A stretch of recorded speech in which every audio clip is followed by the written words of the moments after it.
Salam sejahtera, terima kasih kerana bersama dengan saya di Nazilin Unity Channel.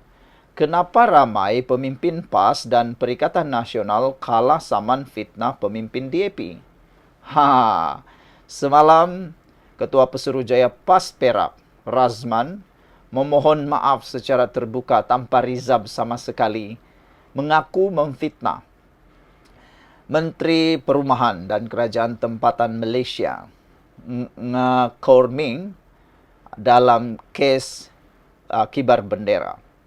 Akhirnya diri sendiri yang malu. Tetapi sebenarnya yang menerima musibah, menerima keburukan yang terbesar sebenarnya adalah orang yang difitnah.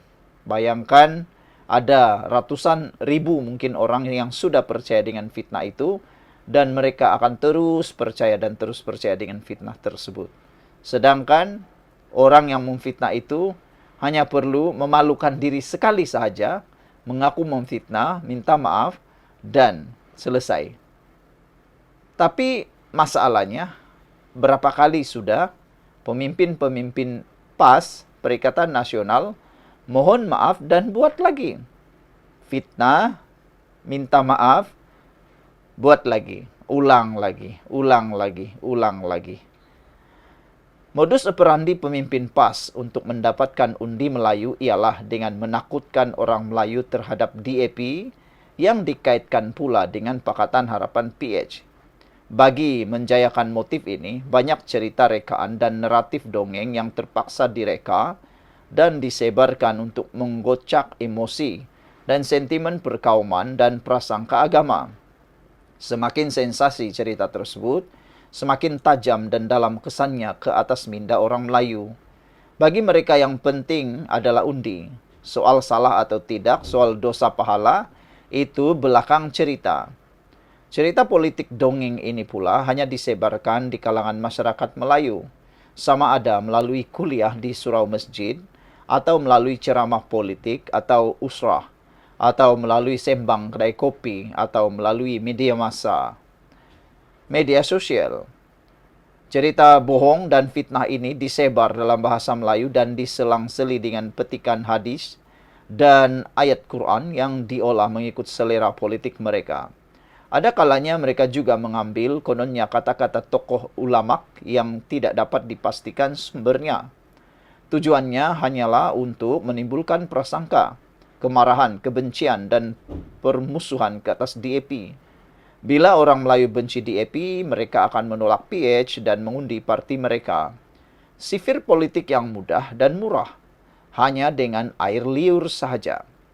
Para pemimpin DAP tidak ada banyak ruang untuk mempertahankan diri kerana sebaran fitnah ini hanya berkitar di kalangan masyarakat Melayu, dan dari sudut politik, perlakuan PAS ini tidak menjejaskan DAP pun kerana DAP tidak bertanding di kawasan Melayu. Jadi keadaan ini dibiarkan berlarutan lama dan PAS merasakan ianya boleh diteruskan dengan selesa.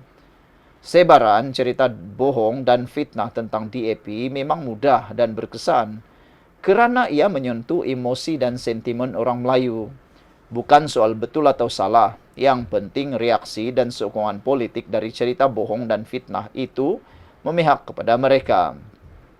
Di kalangan rakan-rakan aktivis PAS pula, mereka menganggap ianya adalah strategi politik yang absah. Peperangan itu tipu daya.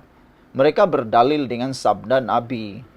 Mereka tidak melihatnya sebagai dosa dan bercanggah dengan hukum agama. Bagi mereka, ia hanya sebahagian dari agenda besar menegakkan syariat Islam.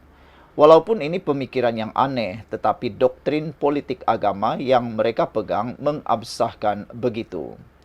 Bagaimanapun, tindakan menyebar fitnah dan bohong dengan memainkan sentimen perkauman dan agama ini membawa kesan yang besar dan buruk kepada negara, bukan sahaja dari sudut kestabilan politik dan keharmonian masyarakat berbilang kaum, tetapi menjejaskan keselamatan negara. Beberapa insiden keganasan, ugutan jenayah dan perbuatan melampau mula berlaku. Ini membimbangkan banyak pihak sehingga Majlis Raja-Raja Melayu sendiri terpaksa mengeluarkan kenyataan tentang bahaya menggunakan isu 3R untuk kepentingan politik kepartian. Ucapan-ucapan fitnah dan bohong yang berleluasa mula dikongsi di media sosial, serta media arus perdana turut memberi liputan. Ini memberi kesan yang lebih besar dari sudut perundangan di mana pihak yang menjadi mangsa fitnah sudah boleh mengambil tindakan undang-undang. Maka bersusunlah satu persatu pemimpin PAS dan Perikatan Nasional didapati memfitnah oleh mahkamah. Yang terbaru, Presiden Bersatu diminta membayar 1,4 juta dan ahli parlimen kepala batas kena bayar 825,000 kerana memfitnah para pemimpin DAP. Semoga rakyat Malaysia dan orang Melayu khususnya sedar bahawa kejahatan politik fitnah dan bohong yang beralaskan perkauman dan fanatik agama ini. Isu bendera China, Razman Zakaria minta maaf secara terbuka kepada NGA. Saudara-saudara sekalian, ini adalah kenyataan fitnah terkini. Pesuruhjaya PAS Perak, Razman Zakaria merangkap Ketua Pembangkang Perak dan Adun Gunung Semenggol telah membuat permohonan maaf terbuka kepada Menteri Perumahan dan Kerajaan Tempatan Nga Korming ekoran kenyataan Razman bahawa Nga terlibat dalam acara Guangdong di Teluk Intan di mana bendera China telah dikibarkan. Razman telah membuat dakwaan tersebut dalam kenyataan bertarikh 25 Oktober bertajuk Siasat Tindakan Provokasi. Setelah dibuat penelitian dari sumber maklumat, ternyata Nga tidak berada dalam program perarakan yang mencetuskan kontroversi tersebut, akui Razman. Siaran media bertarikh 25 Oktober tersebut telah ditarik balik bagi memenuhi syarat permohonan maaf yang ditawarkan. Sehubungan dengan itu, saya perturunkan pernyataan seperti yang dituntut dan disediakan oleh pihak Nga sebagai tanda permohonan maaf dan kekesalan atas kenyataan media yang terhasil dari kekeliruan maklumat yang diterima. Razman turut mengakui kenyataan yang dibuat olehnya itu bertujuan untuk memberi gambaran yang negatif terhadap Nga. Saya mengaku bahawa dakwaan-dakwaan itu adalah tidak benar dan langsung tidak berasas. Saya meminta maaf tanpa apa-apa rizab kepada Nga untuk segala penderitaan dan rasa malu yang diakibatkan kepadanya disebabkan dakwaan-dakwaan ini, kata Razman lagi. Yang menjadi persoalan daripada netizen ialah, mengapa Razman tidak menyiasat dahulu sebelum menyebarkan berita itu?